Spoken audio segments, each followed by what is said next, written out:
Back in the 90s, I started and managed the hedge fund sales business in equities and equity derivatives for Goldman Sachs.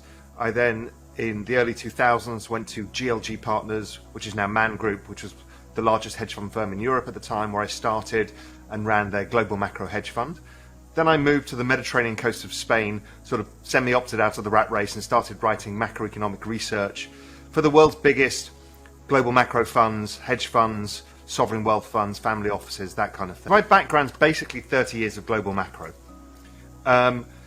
Then I'd gone through the financial crisis in 2008, and I was, one of the people who was kind of at the epicenter of predicting what was going on. A lot of people in the film The Big Short were kind of clients of mine, and I kind of knew a lot of how this might play out.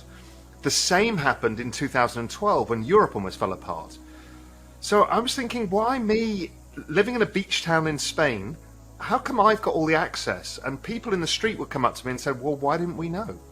And I thought, there's something wrong here with the distribution of information, that only some people could get it and others didn't. And that's why I started Real Vision. So Real Vision's basically a video-on-demand platform. It's actually larger. It's now a broader media company that basically concentrates on helping other people gain access to the world's most preeminent intelligence, financial market intelligence, and we do that by interviewing the world's most famous hedge fund independent analyst strategists at length. Also in that journey, so I had a journey that I wanted to help educate, level the playing field, and understood that the world had changed away from the intermediaries to a disintermediated world, and I wanted to play a part of that, and video was the big answer. But in that journey, having gone through those two huge crises so close to each other, and having almost lost the banking system in Spain, I started a journey of trying to figure out, could I set up the world's safest bank? I know that's a slightly kind of crazy, arrogant thing to think, but I thought I'd give it a go. So we got together with a bunch of others, and we went around the world to Singapore and the Middle East and to Switzerland and the US trying to do this, and it became hard. And one of my clients at the time kind of tapped me on the shoulder and said, you should look at Bitcoin. Maybe this is your answer. So this was 2012. And so I learned about it. I invested in it for the first time. It went up 100% in a month.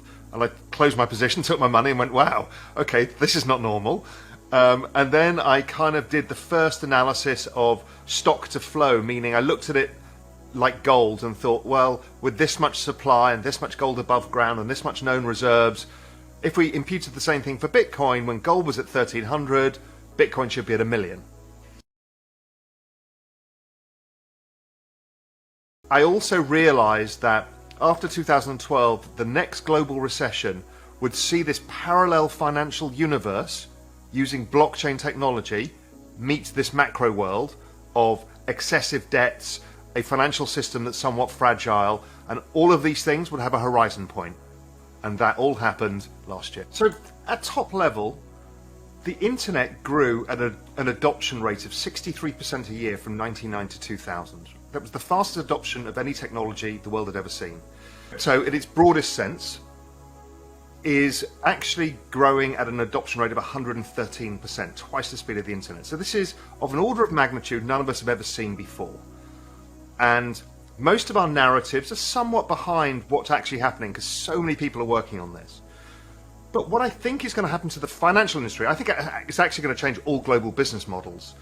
But to the financial industry, we know some of the big problems outstanding. Things like rehypothecation. What happens at things like DTC level, CC level, or Euroclear? Who owns what asset? The ability to tokenize these assets is a game changer. And the ability to trade 24 hours a day instantaneously and fractionalize it is also a game changer. So I can't see any reason on earth why all equities and all bonds are not going to go into the blockchain. We've also seen the rise of DeFi, and that's decentralized or somewhat centralized lending protocols and borrowing protocols that work algorithmically, seem to be pretty robust as far as we've tested, and that looks like that will scale as well. So what we're doing is we're creating a modern system of finance.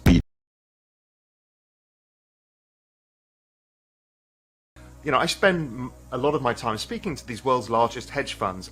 I present to a lot of asset management firms, the entire firm, all of their portfolio managers. And I've done that around the world for various people, helping them understand the benefits of holding some of this stuff in portfolios, for example. And I see nothing but ongoing adoption. Regulation, people are waiting for more regulation, as Mohammed said, because some people need clarity. A lot of the hedge funds don't, but the institutional asset managers do.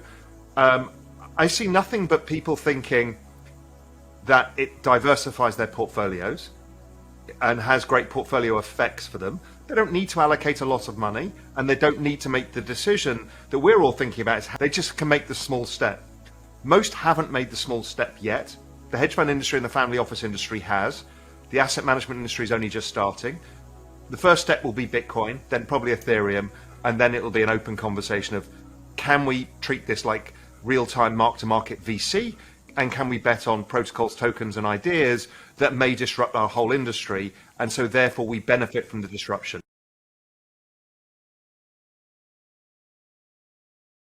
I think many investors misunderstood what happened in the last 20 years with these big stocks that came out of the birth of the internet. Google, Facebook, Apple, and there's a whole bunch of them. I spent a long time trying to understand what that was. What really happened there? Why did we all misjudge it and say, well, it looks ridiculous. Amazon's worth more than every bookseller in the world. This doesn't make sense to me. And so many of us missed it. And the reason being is I think the global business model changed towards network effects. So when you use Metcalfe's law to value the value of a network, it's very different than using net present value and cash flows, right? We all got that wrong. The market got it right. But now we're in a situation where we've just invented cryptocurrencies, which are actually entirely driven by network models, and the key benefit that the model derives is the value of the money goes up. Okay, that's a very powerful model. But that's also happening at the same time we see massive adoption of technologies. So we're going to go from very few electric cars to, by 2030, 65% of every car in Europe being electric. We're going to see a mass change in how we generate electricity, a mass change in distributed computing power, a mass change in genetics, robotics, artificial intelligence. These are all adoption model businesses, and they're all coming at the same time in a 10-year period, which will be the fastest pace of change